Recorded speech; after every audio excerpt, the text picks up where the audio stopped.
안녕하세요. 엔지니어 TV입니다. 양극재 증가한다. 자, 뭐가 증가할 것인가? 양극재 생산이 증가할 것인가? 매출, 이익, 당연히 증가하겠죠. 이제 증가할 수밖에 없는 구조는 맞습니다. 맞는데, 자, 또 다른 양극재를 생산하는 기업들도 증가한다라는 겁니다. 자, 중요한 어떤 기사가 나왔는데 SK온과 바스프 이전부터 제가 많이 언급드렸는데 드디어 뭔가 연결이 되는 것으로 보입니다. 그러니까 계획과 실체, 행동과는 다르죠. 이제는 행동을 봐야 되는데 전기차도 증가하고 전기차 기업들, 배터리 기업도 증가했고 또 도산도 하고 이런 구조가 있습니다. 지금 보면 계속 그런 경우가 발생하겠죠. 양극재도 증가하고 나중에 또 없어지고 할 겁니다. 자, 이 기사가 엄청 중요한데 바스프 홈페이지에서도 가져왔고 기사화도 많이 됐죠. 자, 한글로 보면 SK온 독일의 바스프 양극재 생산 맞손. 여기 보면 뭐 리사이클 이야기도 사실 있는데 중요한 거는 캐소드입니다. 양극재. 자, 여기 보면 타겟 콜라보레이트 협의한다라는 거죠. 이거면 신규 개발에 대한 협의, 신규 어떤 양극재겠죠. 캐소드 액티브 매터리, 그러니까 양극 활물질이라는 겁니다. 여기 보면 북미, 아시아 퍼시픽 마켓도 관계 있다. 일반 타겟은 북미겠죠. 바스프 북미 공장이 있는 걸로 알고 있습니다. 자, 이게 어떤 역량이라고 할까? LG화학도 보면 뒤에 나오는데 이런 모습을 많이 보였어요. 그리고 삼성 같은 경우에는 제가 이전에 했죠. 내재화가 좀 더 내재화에 박차를 가하고 있다라는 거죠. 자, 바스프 22년인데 LG화학이 지금 상당히 약진한 겁니다. 이전에 한 12건이었거든요. 지금 보면 밑에 다우도 밑에 있죠. 여기 이제 사빅, 시네츠, 아사히카세이, 여기 지금 아사히카세이 같은 경우는 배터리, 여기 시네츠도 실리콘, 반도체 지금 다 합쳐지고 있잖아요. 드퐁이 1위고 바스프 2위입니다. 자, 바스프는 지금 현재 전략이 어디로 갈 건가? LG화학 쪽으로 가겠다. 이게 LG화학이 전략이 상당히 좋았죠. 바스프가 의미가 있다. 원래 준비하고 있었다라는 겁니다. 네, 오늘 영상은 과거를 좀 보고 오늘과 현재와 연결되는 부분을 연결점을 찾고자 하는 건데요. 바스프 같은 경우에 산산 배터리와 23년 5월이죠. 최근인데, 자, 산산 배터리, 그러니까 이게 소재, 양극재 소재, 음극재 소재하는 업체인데 중국에서 꽤 큽니다. 여기 보면 캐소드 액티브 양극재죠. 그 다음에 리사이클링까지. 그러니까 바스프가 양극재, 리사이클링까지 지금 사업을 추진하고 있다라는 거죠. 이게 이제 중국과도 했는데 원래 개발하는 것도 있고 최초 원천의 기술을 받아들인 게 토다입니다. 일본 기업이죠. 22년. 네. 이때 보면 45기가까지 하겠다. 용량으로 보면 24년. 지금 공장을 현재 지어진 것도 있고 향후 확장하는 부분도 있습니다. 여기 토다 부분에서 보면 여기 프리커서 전구체까지 커버한다. 토다가 전구체 기술이 있거든요. 이 토다의 전구체 공장이 한국에 있었어요. 자, 토다 아메리카 일본 미국 공장이 이게 2013년 PPT입니다. 토다가 이제 양극재 이렇게 막 하려고 하다가 이제 그냥 바스프에 넘겨버렸죠. 합작 형태로. 여기 보면 커머셜 캐소드 액티브 있잖아요. LCO 그 당시에 가장 많이 쓰이던 코발트계. 여기 보면 LMO죠. 이 망간계를 주력으로 하던데요. 그리고 NCM도 개발을 했던 기업입니다. 일본에서는 소재로 꽤 유명한 니치아도 있고 토다 자, 쇼와덴코도 있는데 하여튼 이런 기업에 이제 바스프가 연결이 되어 있는 거죠. 차곡차곡 쌓았던 거죠, 지금까지. 그리고 이제 바스프가 원래 중점적으로 하던 게 뭐였냐면, 자, 여기 보면 LCU 앞부분에 여기에서 시작해서 이 방향으로 현재 내려오는 거거든요. 그래서 여기 보면 니켈계잖아요. 현재 보면 니켈 811, 911이 요 부분에 모여 있는 겁니다, 지금. 그래서 이제는 이제 이 방향으로 가야 되는 거죠. 이게 망간이잖아요. 그래서 제가 보면 미드니켈, 뭐 미드망간, 향후에는 하이망간이죠. 이 하이망간을 주로 개발하든 연구하던 데가 바스프입니다. 자, 이 자료도 한 2, 3년 된 거예요. NCM LFP인데 다음에는 여기 보면 하이니켈, 그 다음에 여기 보면 이게 망간계입니다. 망간계. 그 다음에 이제 뭐 보면 리튬 황, 리튬 에어 이렇게 되어 있는 거죠. 지금 현재 요 지점으로 현재 들어가는 거죠. 우리 같은 경우에 지금 보면 전체 산업이 SK온도 지금 보면 바스프와 하려고 하는 게 이 망간계가 아닐까라는 생각이 듭니다. 자, 코스모 신소재도 연결되죠. 코스모 신소재는 LG화학의 1차 소송을 지금 진행하고 있고 뭐 증설하고 있죠. 요게 또 보면 SDI의 전구체 생산 라인 수, 이거 코스모가 원래 삼성 SDI의 한 뭐 511 니켈계 511 뭐 LCO 뭐 6둘도 이런 거 납품하는 업체예요. 하이니켈로 이제 EV용을 뭐 진입을 지금 하려고 하는 거죠. 그 첫 진입이 LG화학이고, 근데 여기 보면 전구체 라인을 받았다. 이게 19년도입니다. 이 전구체 라인은 어디에 있던 거냐? STM. 삼성 SDI 자회사 STM에 전구체 라인이 있었던 거죠. 이 전구체 라인은 어디에서 온 거냐? 토다에서 온 겁니다.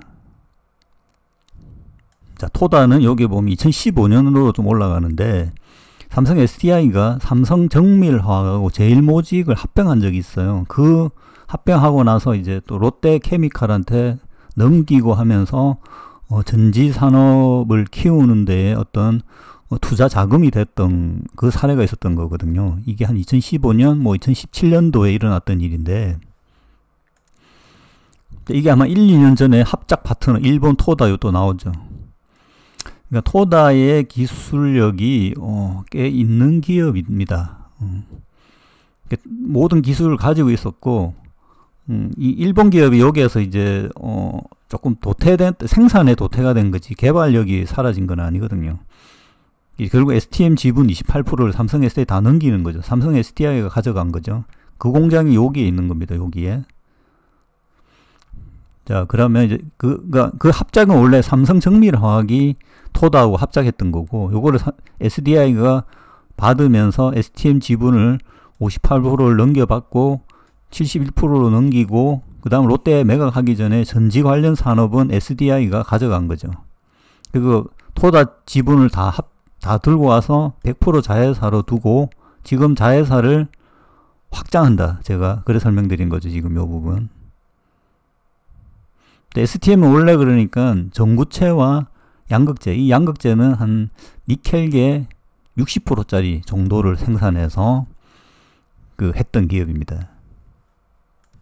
자, 이렇게 이제 연결이 된다라는 거죠.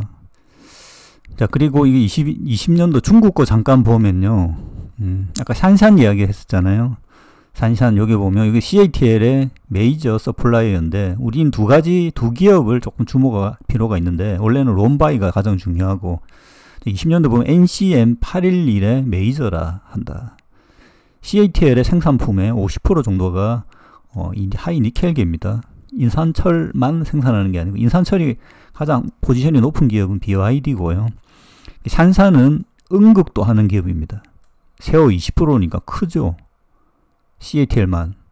양극은 CATL은 하지 않는데 다른 기업들의 양극재를 하는 기업입니다. 원래 이 두 가지를 다 했던 기업이 샨샨이라는 기업이고, 대표적으로 응극이 여기는 안 나오는데 BTR이라는 기업은 최근에 양극까지 하는, 그러니까 양극, 응극을 다 하는 게 최근에 어떤 패턴입니다. 그러니까 포스코 퓨처엠, LNF도 그래 진입하죠. 자, 요 CAT 이전 자료도 보면 여기 캐소드, 삼원계, 롬바이드하고 돼 있죠. 산산도 있죠. 여기 자료에는 보면 삼원계를 하는 기업이다 라는 겁니다. 여기 에노드 보면 BTR, 산산 이렇게 있습니다. 산산이라는 기업이 바스프 입장에서는 매력적이다. 규모도 중국에서 5위 이내로 들어가는 기업입니다. 자, 이 롬바이 같은 경우에는 이제 한국에 진입을 하죠. 지금 10월 30일 1조 투자했다. 금액 꽤 크죠. 이 정도면. 롬바이가 어디서부터 어디까지 생산하냐면, 자, 이게 이제 개발 라인업인데, 니켈 96%짜리, 6622 NCA도 생산하는. 자, 이게 어느 정도 양산하는지는 제가, 정확하게는 모르겠습니다. 근데 811은 확실하겠죠. 이 811이 2년 전이기 때문에, 90%, 96%도 중국 기사로 보면 양산 임박이라고 돼 있었습니다. 한 6개월 전에. 그러니까 이런 기업이 한국에 지금 세우고 지금 현재 일부 생산하고 있고 납품을 일부 하고 있는 것으로 알려져 있습니다. 자, 이 자료를 보면 롬바이는 양극재만 하는 게 아니고 전구체도 같이 한다 라고 되어 있죠. 자, 이거 보면 CATL 롱바이 하이니켈 양극재 협력 22년 2월 1년 전인데, 여기 보면 23년 25년까지 해서 CATL의 롱바이가 삼원계 양극재의 제1티어 공급체로 지정될 예정이다 라는 겁니다. 그러니까 중국에서는 삼원계의 1위 기업이다. CATL이 1번째로 첫 번째 기업으로 지정이 되었다. 여기 협력 보면 하이니켈, 자, 스피네 니켈 망간, 이게 망간계입니다. 리튬이 풍부한 망계. 그러니까 이게 미드 니켈, 미드 망간의 하이 망간. 아까 바스프 설명할 때 두 가지죠. 이 두 개를 다 한다는 거죠. 그리고 고체 배터리, 나트륨 이온 배터리까지 롬바이가 소재를 공급한다는 겁니다. 이게 그러면 한국에 지사가 설립되면 이거를 다 대응할 수 있게 되겠죠, 향후에. 자, 이 유미코아 또 언급을 해야 되는데요. 롱바이 커지기 롱바이입니다. 유미코아가 특허 분쟁이 지금 있어요.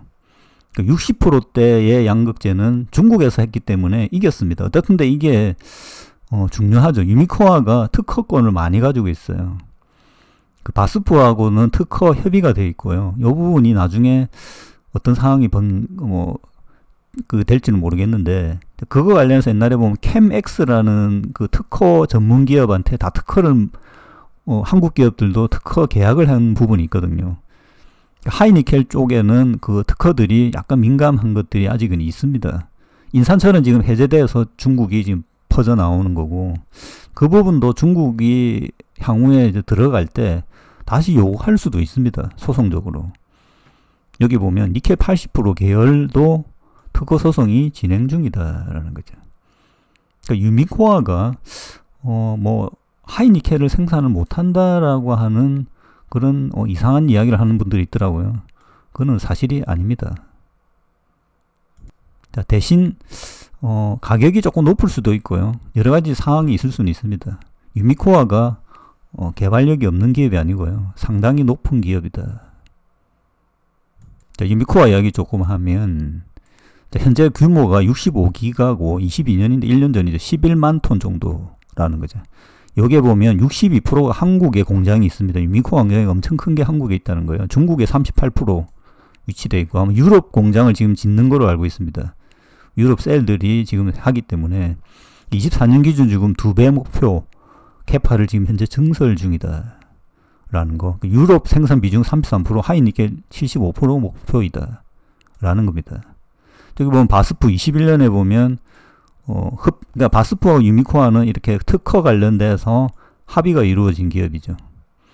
이것도 망간 리치 배터리에 대한, 그러니까 망간 쪽 계열은 유미코아, 바스프가 가장 선두 업체입니다.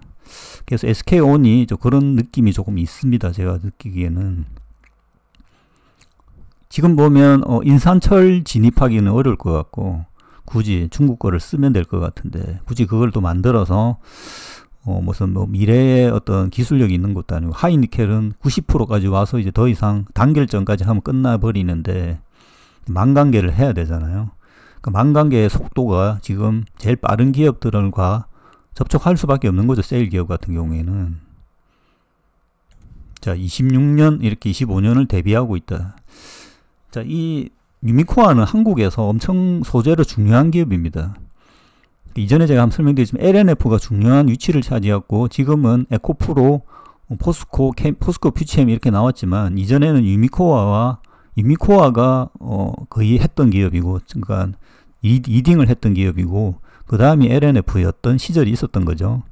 그때 이제 LCO를 개발해서 점유를 했고 많이, 그 다음 이제 니켈계 NCM111이 개발을 하고 여기에서 대량 생산해서 LNF가 승리를 하게 됩니다. 왜냐하면 한국 기업들이 셀 생산을 하니까. 이때 LNF는 LG, 삼성과 다 연관을 가지고 있었고, 지금은 약간 조금 뭔가 주춤한데 다시 LNF가 전진할 수 있는, 그러니까 지금 보면 과거의 어떤 기업들이 다시 이제 올라오는 준비를 하고 있는 상황으로 봐도 될 것 같습니다. 바스쿠, 유미코아, LNF. 삼성 SDI가 EV 배터리 양극재를 EV 처음 할 때 유미코아에서 다 받았었어요. 그게 60% 계열이고요. 이게 NCA로 전환하면서 에코프로가 기회를 잡은 겁니다. 자, 유미코아 한국 공장, 여기가 어디냐면 삼성 SDI 천안 공장입니다. 여기가 본사거든요. 여기 이제 배터리 공장이 이만큼 있어요. 여기 아마 모바일 LCD 공장도 있으면 이건 아마 사라졌을 거예요. 요 바로 옆에 유미코아 1공장, 유미코아 4공장, 3공장, 2공장 이렇게 있습니다. 이따 어디로 공급하는 걸까요? 아까 한 10만 톤 된다고 그랬죠. 한국의 유미코아가 상당히 큰 포지션을 차지하고 있는 기업입니다. 이 부분만 떼서 상장도 가능하죠. WCP 분리막이 그렇게 했거든요. 근데 유미코아는 그렇게까지는 안 하는 것 같아요. 이게 특징이 상당히 차이가 있습니다. 양극재 기업 입장에서. 한국 기업들 같이 하는 데가 잘 없거든요. 일본 유미코아 좀 비슷한 패턴이거든요. 근데 지금 다시 조금 하려고 하는 상황이죠. LG화학, 세금은 모로코 LFP, LG화학은 하유그룹하고 관계가 높죠. 지금 보면. 자, 이 최근에 그 LG화학하고 LNF와의 관계가 어떻게 될 거냐라는 부분에 대한 그 설명을 했었고, 뭐 질문도 좀 있었더라고요. 그러니까 셀 기업들은 양극재 기업을 이렇게 결별하는 게 아니고요. 점유를 계속 줄여가고 기업을 계속 늘리는 방향으로 갑니다. 지금 이제 EV 배터리를 하는 그 양극재 양이 옛날에 모바일보다 지금 한 2배 정도 늘어났는데, 모바일 할 때도 양극재 기업들이 한국 기업, 중국 기업, 그러니까 한국 기업 2개, 중국 기업 한 5개 이렇게 갔었거든요. 지금 전기차로 넘어오면서 약간 그게 줄었는데, 기본적으로 양극재 기업들만 한 10개 정도는 가져가야 돼요. 계속 늘리는 겁니다. 기술적인 어느 정도 평준화가 될 때마다 그 양극재 기업을 넣어서 경쟁을 시키고 내재화를 하는 게 기본 방향이거든요. 이거는 새로 생긴 게 아니고요. 원래 그런 전략으로 했던 겁니다. 지금도 그 방향이 나오는 거죠. 그 SK온 같은 경우에는 바스프와 받고 LNF 지금 보면 롬바이, 에코프로 BM 이렇게 돼 있는 거죠. 그러면서 메인 기업이 뭐 점유가 40%씩 이렇게 되는 걸 원하지 않습니다. LG화학도 이제 그 방향, 그러니까 엔솔은 LG화학과 지금 하유그룹 이렇게 지금 연결을 하는 거죠. 이 하유코발트가 원래 양극재 하는 기업이 아니거든요. 이 양극재를 어떻게 하게 됐냐, BMN이라는 기업을 인수하면서 된 겁니다. 이 BMN은 삼성 SDI가 LCO 공급사로 이것도 한 10년 됐죠. 키운 기업입니다. 근데 그게 지금은 코발트로 가면서 LG화학하고 연결됐죠. 이게 다 연결됩니다. 그래서 보면 뭐 에코프로가 LG에 공급을 할 수 있느냐 없느냐, 할 수 있다라고 봅니다. 이 상황으로 보면 안 할 이유가 없죠. 그게 뭔가 특별한 게 아니고요. 당연한 거라고 지금 순서를 기다리고 있을 뿐이다 라는 거죠. 그게 빨리빨리 돼야 돼. 그러니까 양극재 업체들도 늘려야 됩니다. 계속. 그래야지 원하는 캐파가 안정적으로 될 수 있는데, 근데 이것도 뭐 너무 문어발식을 하다 보면 이윤이 안 남는, 지금은 또 고민 좀 필요한 상황이죠. 돈 되는 것만 해야 되는. 자, 그래서 이제 B&M이 현재로는 국내 공장이 있습니다. 이게 LG화학까지 하고 단독 공장이 있는, 그러니까 구미에 지금 있거든요. 여기 보면 새만금에는 전구체 합작이고, 여기 보면 양극재 공장이 구미입니다. 22년 벌써 1년 넘었죠. 현재 B&M이 하유 B&M이 양극재 하이니켈을 공급 중인 걸로 저는 알고 있습니다. 자, 포스코도 보면 이게 뭐 단독 이렇게 하는 게 아니에요. 그러니까 포스코의 원래 본진은 그러니까 철강에서 넘어온, 그러니까 철강의 코쿠스 흑연 이렇게 하면서 그게 이제 인조 흑연 기술이거든요.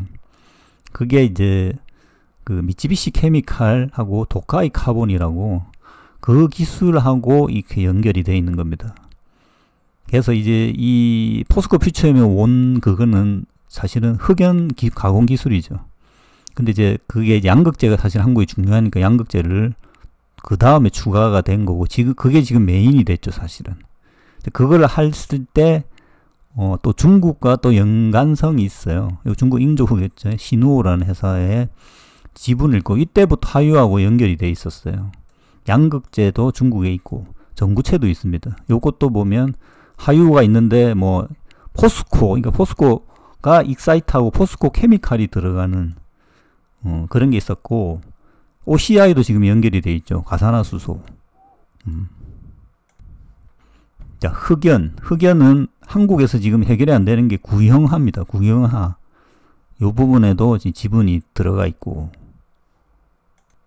자, 리사이클도 하유의 지분, 리튬 관련된 것도, 요거는 이제 다른 기업이죠. 그 탄자니아, 중국, 지금 아프리카 쪽은 또 중국세가 강하거든요. 이 지분도 있고. 사실 지금 보면 이 양극재 사업이 글로벌화 돼 있고, 글로벌화 돼 있고, 하여튼 뭐 정리를 하면 이게 그 셀 기업들이 여러 개의 양극재 기업으로 현재 이제 계속 접촉할 거다라는 것만 아시면 될 것 같습니다. 그리고 이게 뭐 한 개 기업 독점한다 이런 구조는 깨졌다. 원래 깨졌을 것 같은데 그게 그렇게 많이 알려져 있죠. 근데 그렇지 않다. 그런 현황들을 제가 이제 쭉 설명을 드렸죠. 이전부터 그런 구조의 업계로 돼 있었고, 그게 중간에 잠깐 생산량 급증 상태에서 홀딩돼 있었고, 홀딩도 한 1년, 2년밖에 안 됐죠. 이제 보면 또 본격적으로 양극재 기업을 늘리는 방향으로 갔다. 그 양극재의 경쟁이라고 해야 되나? 이런 게 좀 높아졌다라고 이해하시면 될 것 같습니다. 자, 마치겠습니다.